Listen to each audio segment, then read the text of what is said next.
Saat ini, kenapa masih banyak yang tidak bahagia? Padahal settingan tujuannya adalah pengen bahagia. Setiap kali Anda ikut kelas Dhamma, ini kan punya tujuan agar saat ini di sini kita bisa bahagia. Tapi kenapa sampai sekarang kita masih belum bahagia? Ini bolak-balik lagi nih. Kenapa? Karena kita selalu melupakan tentang tujuan. Sudah memilih tujuan, tetapi di pertengah jalan kadangkala kita lupa. Mau pergi ke pajak, itu pasar. Kalau di Medan namanya pajak. Kemudian ketika di tengah jalan, kemudian ketemu dengan kawannya, diajak minum kopi. Karena ketika minum kopi juga dikasih bakpao, ditambah kue tio, lama-lama lupa mau pergi ke pajak. Nah, Bapak Ibu Saudara sekalian, kehidupan kita tadi sudah digambarkan, kita ini seperti cuma muter-muter. Manusia dari lahir, membesar, ya kan, dibesarkan, remaja, dewasa, tua, sakit, mati, lalu lahir, dibesarkan, dewasa, tua, sakit, mati, lalu kenapa kita belum bisa sukses saat ini? Karena kadangkala perjalanan kita ini, kadangkala kita lupa. Maka Sang Buddha itu selalu membuat satu renungan tentang waktu. Kita hidup ini bersama dengan waktu. Kenapa tema ini menarik? Ternyata beberapa hari yang lalu Bapak Ibu, ada umat itu baru WA saya. Tanya, Bante, sebetulnya ini hidup untuk apa? Ada di antara Anda yang bertanya begitu? Bante, sebetulnya hidup ini untuk apa? Kalau ditanya begitu, Bapak Ibu jawab apa? Bu, Pak, kalau ditanya, sebetulnya hidup ini untuk apa? Kita sekarang kan hidup nih. Kita semua kan sekarang hidup. Sebetulnya itu hidup untuk apa? Saya pertanyaan itu dikeluarkan. Saya semula juga mikir juga loh. Hidup untuk apa? Soalnya saya juga hidup. Saya kepikiran, apa jawabannya? Muncul satu pemahaman. Sebetulnya kamu hidup itu punya tujuan apa? Kalau sampai Bapak Ibu mengalami kebingungan dan timbul pertanyaan, untuk apa saya hidup? Bapak Ibu harus renungkan kembali. Tujuan hidup Bapak Ibu itu apa? Kalau Bapak Ibu punya tujuan, Bapak Ibu tidak pernah bertanya, hidup ini untuk apa? Mau kemana, Ce? Ya, mau ngabisin bensin, Bante. Mobilnya dikeluarkan, cuma menghabiskan bensin. Nanti dia akan di dalam perjalanan dia akan bertanya, untuk apa saya menghabiskan bensin? Karena lupa tentang tujuan. Nah, kita sebagai umat Buddha, tahap yang paling pertama adalah kita belajar Dhamma itu tujuannya saat ini di sini bahagia. Dan bahagia itu bisa dicapai. Hanya masalahnya, kenapa kita tidak bisa mencapai bahagia? Karena banyak alasannya. Kebanyakan alasan sehingga membuat kebahagiaan menjadi tertunda. Bante, saya belum bisa bahagia sebab anak-anak masih pada sekolah. Betul?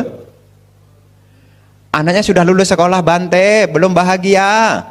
Belum dapat menantu. Betul? Bante, padahal udah dapat menantu tuh. Bante, saya belum bahagia. Kenapa? Belum ada keturunan berikutnya. Ditanya lagi, Bante, saya belum bahagia. Kenapa? Sakit mulai datang. Terus kapan bahagianya? Coba Bapak Ibu renungkan. Seringkali kita bersembunyi di balik alasan-alasan sehingga kita menjadi tertunda bahagianya. Anak sekolah mengatakan, saya akan bahagia itu kalau lulus sekolah. SD mengatakan begitu. Dia senang sekali ketika masuk SMP. Ketika masuk SMP dia mulai susah. Dia mengatakan apa? Senang sekali kalau saya bisa lulus SMP. Dan diterima di SMA, dia senang. Ketika SMA dia mengatakan, oh senang sekali kalau sudah selesai lulus SMA.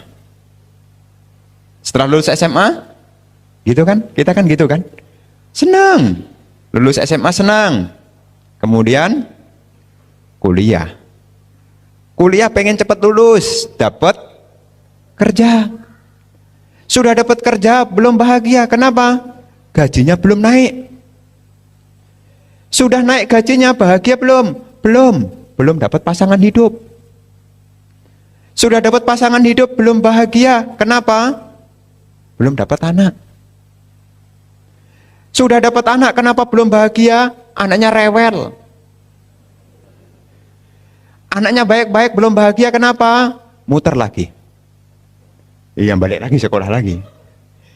Jadi Bapak Ibu, dalam hidup saat ini Sang Buddha mengingatkan kita hidup ini bersama dengan waktu. Makin hari waktu kita ini bukan makin panjang, tapi makin pendek. Makanya merenungkan kematian ini menggugah kita supaya kita menggunakan waktu saat ini di sini. Kenapa? Karena yang hadir di sini, saya yakin sampai Anda repot datang ke sini, tidak lain karena Anda berpikir, saya saat ini saya juga pengen bahagia. Apa yang Anda lakukan itu punya tujuan agar saat ini saya berbahagia. Maka kalau kita mau melakukan sesuatu, jangan banyak alasan. Kalau kebanyakan alasan, waktunya keburu habis. Kalau sudah habis, nanti nyalahkan. Bener enggak? Sudah sekolah, banyak alasan, ternyata waktunya sudah habis. Ya, waktunya sudah habis. Gurunya sih tidak toleransi. Kan kalau di sekolah kan begitu kan. Ujian itu kan biasanya 1 jam tuh. Soalnya susah. Kemudian waktunya habis. Harus keluar. Kemudian protes ya. Maka di antara Bapak Ibu kalau yang sekarang hidupnya tidak bahagia, yang pertama karena banyak alasan. Jangan terlalu banyak alasan. Dan jangan terlalu banyak menyalahkan. Semakin banyak menyalahkan, semakin jauh dari kebahagiaan di sini saat ini. Maka diingat, karena dalam kehidupan kita ini kebiasaan kita paling gampang itu cari alasan dan paling gampang menyalahkan. Ini salah dia nih, ini salah dia nih. Kita tidak pernah salah. Kalaupun kita bisa menganggap diri kita salah, itu paling terakhir dan langsung depresi. Ya Bante, kita tidak punya harapan apa-apa. Soalnya sudah tidak ada yang disalahin lagi. Sehingga menyalahkan dirinya. Maka Bapak Ibu Saudara sekalian, jangan punya kebiasaan untuk menyalahkan. Anda akan semakin jauh dari kebahagiaan.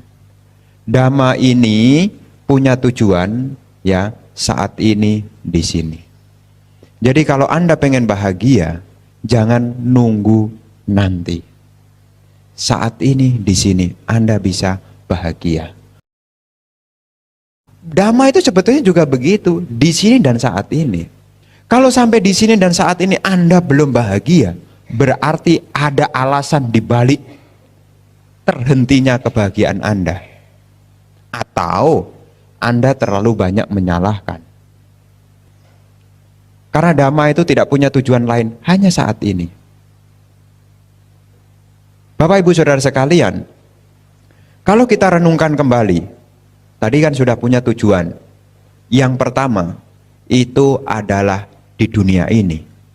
Memang sebagai perumah tangga itu punya tujuan yang banyak, tetapi secara general, endingnya adalah bahagia.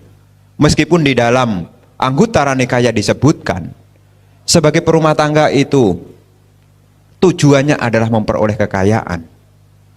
Itu di dalam Anguttara Nikaya. Sebagai umat Buddha itu dikatakan di situ punya kekayaan. Kalau punya kekayaan, punya kesehatan. Maka tadi kan ada hubungannya makan tadi kan. Itu sebetulnya untuk mencapai salah satu dari 4 ini. Maka ada istilahnya, kalau jam makan panjang, waktu hidup jadi pendek. Kalau waktu makan pendek, waktu hidup jadi panjang. Kenapa orang sekarang banyak yang meninggal muda-muda? Karena waktu makannya kepanjangan. Pagi makan, siang makan, malam makan, kondangan makan, lapar tengah malam, buka kulkas, makan lagi. Ketika jam makan panjang, waktu hidup jadi pendek. Tapi kalau jam makan itu pendek, waktu hidup jadi panjang. Jadi kalau kita pengen usianya panjang, hati-hati soal makan. Tadi memang ada risetnya, setuju sekali. Jadi setuju sekali dengan risetnya itu, kalau orang ini makannya itu jamnya tidak terlalu banyak. Bukan makannya banyak loh ya, jamnya yang terlalu banyak. Pak Robi tadi kan sudah menyebutkan, kalau makan cuma sekali, umurnya jadi panjang. Tapi kalau yang di negara makmur, makan kan berkali-kali, jamnya kan banyak. Makan pagi, makan siang, makan malam, makan tengah malam, makan fajar lagi. Ada semua. Maka Bapak Ibu Saudara sekalian, selain kesehatan, juga umur panjang. Sebagai perumah tangga itu juga harus jaga umur. Dan perumah tangga itu yang keempat, juga punya tujuan lahir di surga. Makanya kalau umat perumah tangga itu, salah satu tujuannya adalah bisa lahir ke surga. Kenapa umat Buddha pada bingung? Karena seringkali melupakan tentang tujuan.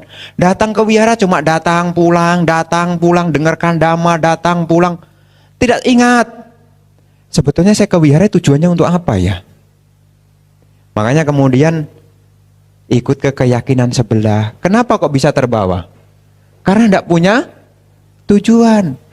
Apakah semua umat Buddha ini harus mencapai nibbana?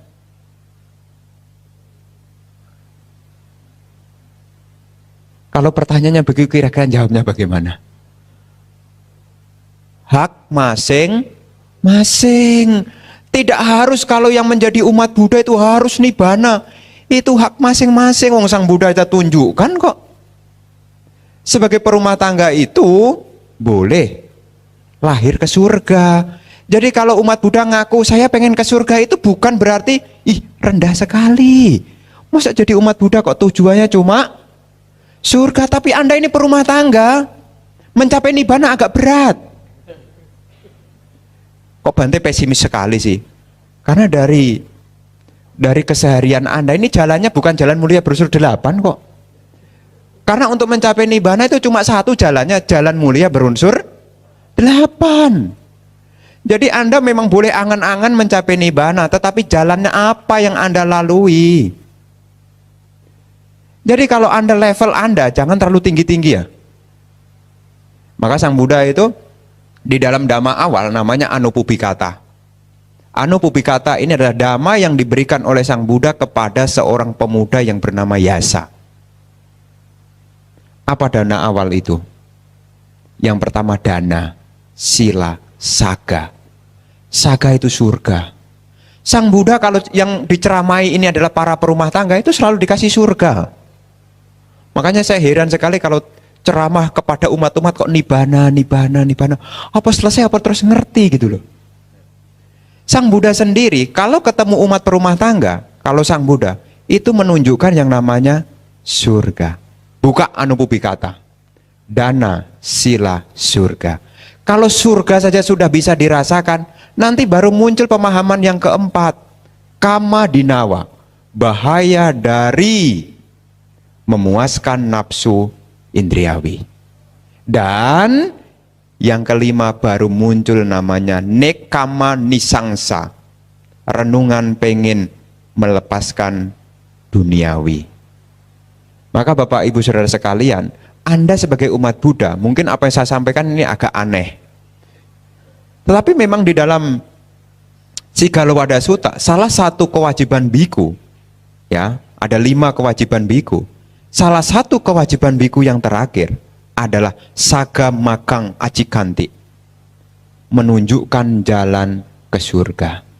Di dalam Sigalowada Sutta, saga magang acikanti, menunjukkan jalan ke surga.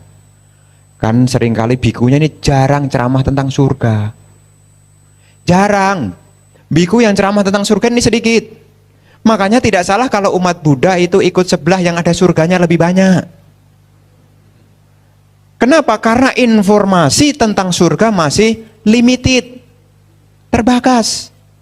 Sehingga banyak umat Buddha yang kebutuhannya pengen ke surga, itu kemudian dia ragu-ragu terhadap agama Buddha. Karena kalau ketemu Bante, ceramahnya cuma duka, duka, duka, sebelah surga, surga, surga. Ketemu Bante, renungkan duka, duka, duka. Sebelah surga, surga, surga. Lama-lama karena kebanyakan ngomong duka, kemudian ngeri kali agama Buddha ya. Kenapa? Karena tidak pernah mendengar bahwasanya di agama Buddha juga ada surga. Anda harus punya keyakinan ini. Maka di dalam 40 objek meditasi, di dalam 10 anusati itu ada objek khusus meditasi. Khusus kalau kepengen ke alam surga itu ada objek meditasinya khusus.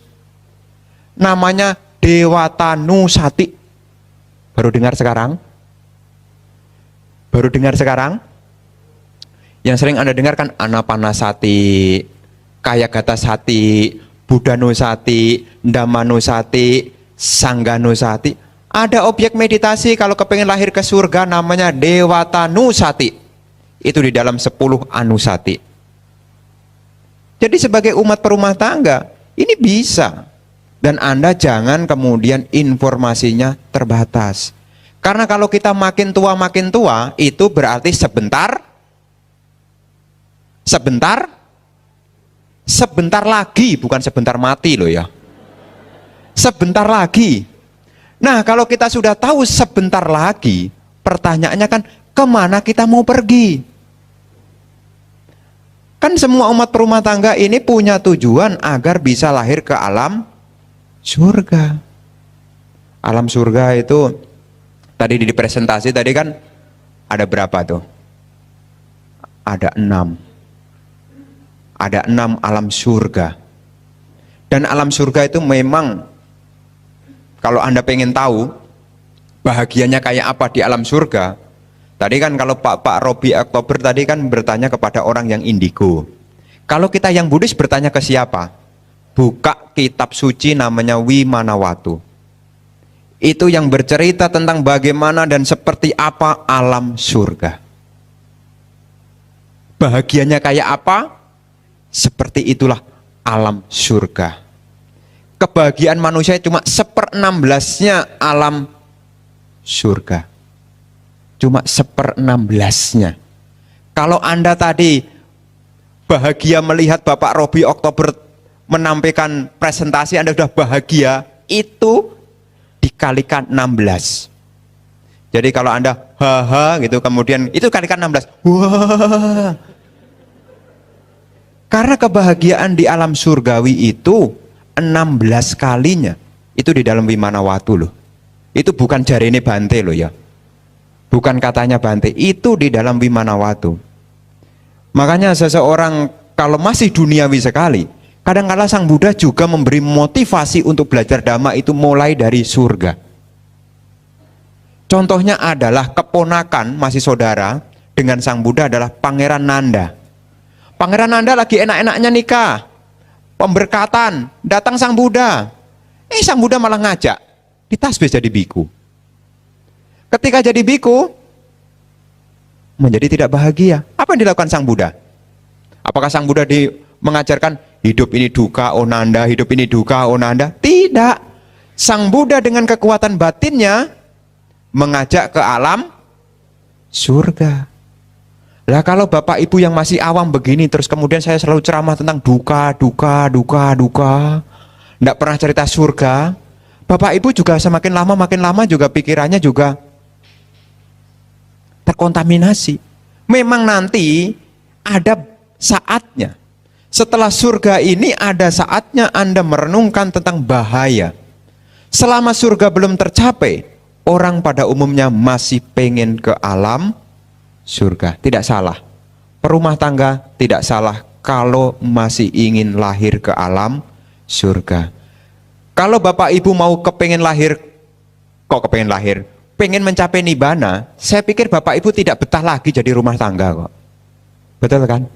Anda sudah tidak betah lagi kalau pengen nibana. Kenapa? Karena banyak belenggu, mau latihan meditasi. Ngapain bang? Meditasi dek. Udah jam berapa meditasi terus? Kan koko mau nibana. Lah kita kan mau beras. Maka kondisi perumah tangga ini agak berat. Makanya kalau Bapak Ibu jadi Buddhis ini tidak usah muluk-muluk dan terlalu tinggi. Yang penting sekarang bikin goal pastinya. Kita beragama Buddha ini mau apa tujuannya? Dan capainya kapan? Itu yang harus kita renungkan. Kalaupun kita tidak mau mencapai nibbana, kalaupun kita tidak mau mencapai surga, karena surga juga sulit untuk dibuktikan, minimal saat ini Anda harus lebih banyak bahagianya ketimbang menderitanya. Karena waktu ini sangat singkat. Anda pernah merenungkan waktu? Singkat sekali, tahu-tahu kita ini tua loh. Makin hari kita makin tua loh. 23 tahun usia saya jadi biku, itu saya belum punya uban loh. Belum punya uban. Sekarang usia saya 33, itu kalau cukur rambut itu saya potong, kurang kerjaan, karena biku juga kerjaannya kurang kan. Habis potong rambut, kemudian selesai itu saya hitungin. Saya punya uban ada berapa? 1, 2, 3, 4, 5, 6, 7. Sudah terkumpul 43. Artinya apa? Saya sebentar lagi tua. Jadi waktu kita ini makin dekat, makin dekat, makin dekat. Maka kalau waktunya dekat, ingat tujuan. Ingat tujuan. Kita ini mau ngapain gitu loh. Anda sudah repot-repot. Kalau tidak punya tujuan, nanti bingung. Makanya salah satu kalau bingung tentang kehidupan, nanti bisa jatuh ke 4 alam menyedihkan. Kenapa ada yang jatuh ke 4 alam menyedihkan? Karena ketika dia hidup sebagai manusia, dia lupa tujuan. Makanya kalau beberapa orang itu terlalu melekat, akhirnya dia lupa tujuannya, sehingga apa buahnya kemelekatan? Lahir di alam rendah. Ketika dia benci terlalu lama, tidak bisa melepaskan, akhirnya dia jatuh ke alam rendah. Dinasihati, tidak peduli, kemudian dia lahir ke alam rendah. Maka Bapak Ibu jangan sampailah di antara Bapak Ibu yang hadir di sini kok sampai lahir ke alam rendah, jangan sampai. Bagaimana Bante supaya tidak lahir di alam rendah? Ingat waktu. Kalau nakal, sekarang masih nakal, berhentilah sekarang. Jangan nunggu tahun baru. Kan seringkali kalau kita mau berubah kan tunggu tahun baru. Ya, semoga di tahun baru saya semakin hari menjadi lebih baik. Semoga di tahun baru saya menjadi lebih baik. Masalahnya setiap tahun itu tahun baru terus loh. Tahun baru Imlek, tahun baru Masehi, tahun baru Saka, tahun baru Buddhis. Tahun baru terus. Terus kapan? Sekarang. Maka kalau kehidupan kita sekarang ini punya kejelasan, saya yakin kita menjadi umat Buddha ini makin mantap loh. Minimal sekarang, ya tidak usah ngomongin yang jauh-jauh. Sekarang, cobalah setiap hari Anda jangan makin banyak menderita. Karena kita belajar Buddhis, tujuannya adalah di sini, saat ini, jangan sampai kita menderita. Anda praktek-praktek Dhamma, Anda mendengarkan Dhamma, tujuannya adalah di sini, saat ini. Jangan tunggu lama-lama. Kalau kelamaan menunggu, waktunya habis. Kita ini makin hari makin tua. Sudah sadar? Makin hari makin tua? Sudah sadar? Kalau sudah sadar, maka bergegaslah untuk berubah. Kalau ada hal buruk yang masih ada, cepat-cepat dibuang. Kalau masih ada tidak suka sama orang atau benci sama siapapun, cepat-cepatlah dibuang. Kalau ada hal-hal buruk yang masih ada, cepat-cepatlah dibuang. Karena kita punya harapan, punya tempat tujuan agar kita ini bisa dalam kondisi selalu bahagia. Maka di dalam Dhamma itu sebagai perumah tangga adalah saat ini kita bisa bahagia, nanti bisa lahir ke surga. Nanti tiba saatnya dengan kompilasi, dengan kumpulan dhamma-dhamma yang Anda pelajari, Anda selangkah demi selangkah akan memahami betapa berharganya nibbana. Tapi kalau ini belum diraih, untuk nibbana ini ada orang ngomong loh, Bante, saya lebih baik mencapai sotapanna dulu dah Bante. Kenapa? Kan di dalam penjelasan Buddhis, kalau seseorang mencapai sotapanna, itu masih lahir 7 kali dan ada jaminan tidak lahir ke 4 alam menyedihkan. Jadi tidak jatuh ke alam menyedihkan dan bisa happy selama 7 kali kelahiran. Maka dia tidak mau cepat-cepat mencapai nibbana. Cukup sotapanna aja dah.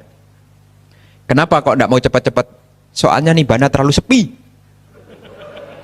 Belum biasa. Kita di Medan belum biasa. Kita masih suka happy. Maka ada yang bertekad, semoga saya mencapai tingkat kesucian sotapanna. Kenapa? Dia belum kepengen. Boleh begitu Bante? Hak masing-masing.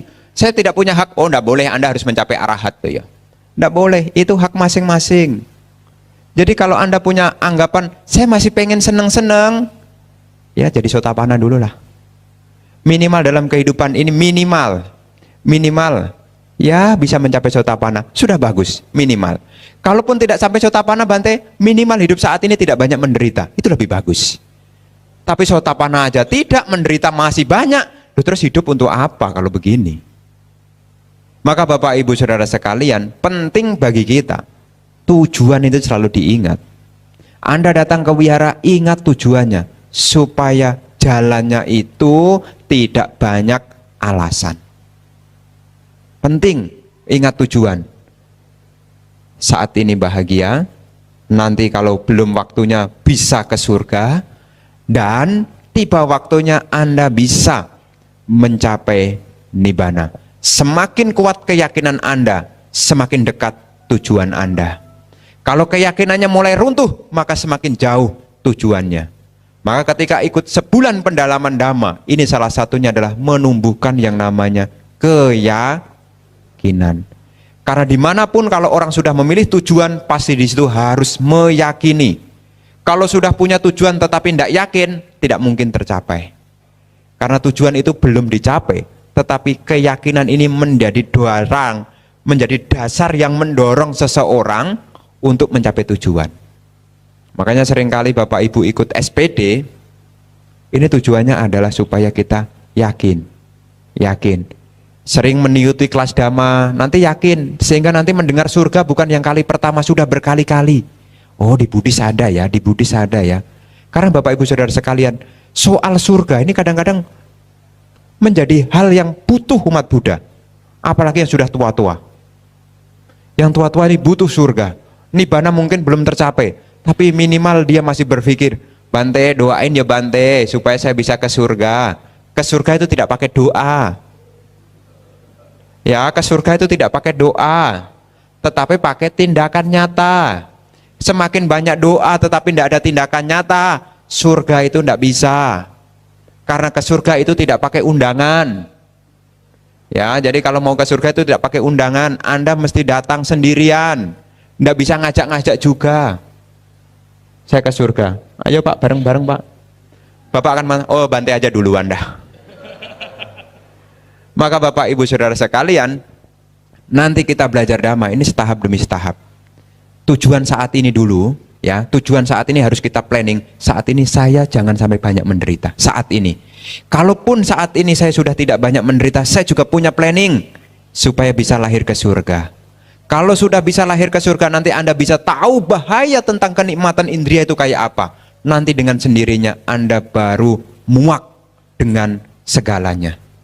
Seperti orang yang sudah kebanyakan makan, sudah tahu penyakitnya, maka dia akan tidak mau makan lagi.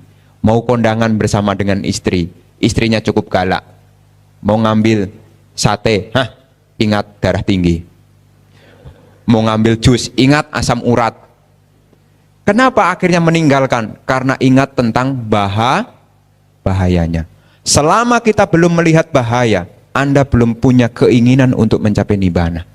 Kalau orang yang pengen mencapai nibbana itu, kalau sudah tahu bahayanya.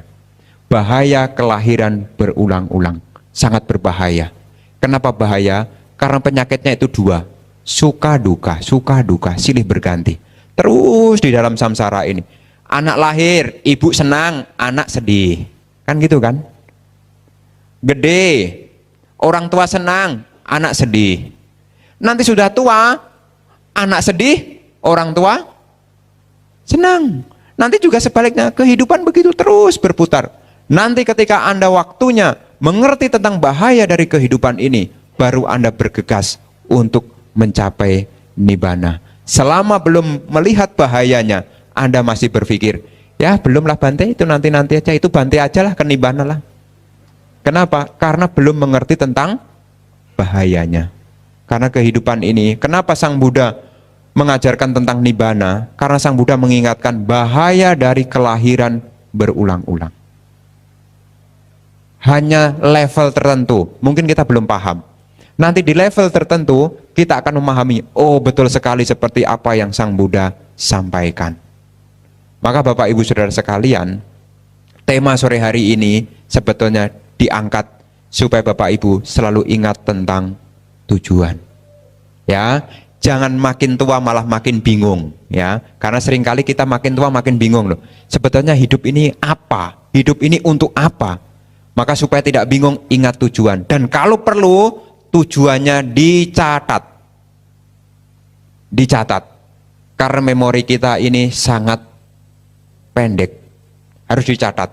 Makanya kalau orang yang meditasi itu selalu bertekad. Kalau sudah meditasi dia bertekad, idang me punyang nibbana pacaya hotu. Selalu diingat-ingat begitu. Kenapa? Karena tujuan ini kadang-kadang lupa. Kadang-kadang lupa, kita jadi biku kelamaan, kadang-kadang juga lupa juga loh. Kita jadi biku ini untuk apa ya? Apakah cuma numpang makan? Apakah cuma numpang tidur? Apakah cuma numpang hidup? Kita jadi biku juga punya tujuan, bukan cuma genep-genepan loh. Tahu genep-genepan? Kalau upacara keagamaan tidak ada biku itu rasanya kurang. Kita jadi biku ini juga punya tujuan. Punya tujuan. Apa tujuan jadi biku? Banyak macam, itu hak masing-masing. Ada orang jadi biku itu pengen mencapai surga, ada. Mencapai nibbana, yo ada. Maka dana itu kan ada 3 level. Ada namanya hina dana, majjhima dana, dan dana yang paling tinggi. Orang berdana untuk nama tenar, orang berdana untuk mencapai surga, orang berdana untuk mencapai nibbana. Makanya ini hak masing-masing. Kalau Bapak Ibu Saudara sekalian punya tujuan, ya ingatlah tujuan itu. Jangan sampai kita berjalan tanpa tujuan, ngabiskan waktu. Ini sebagai penghantar acara kita, karena dilanjutkan dengan sesi tanya jawab. Apa yang saya sampaikan di hari ini hanya membuat inspirasi Bapak Ibu supaya menggunakan waktunya dengan sebaik-baiknya. Minimal saat ini di sini Anda jangan sampai terlalu banyak menderita. Sekian, terima kasih.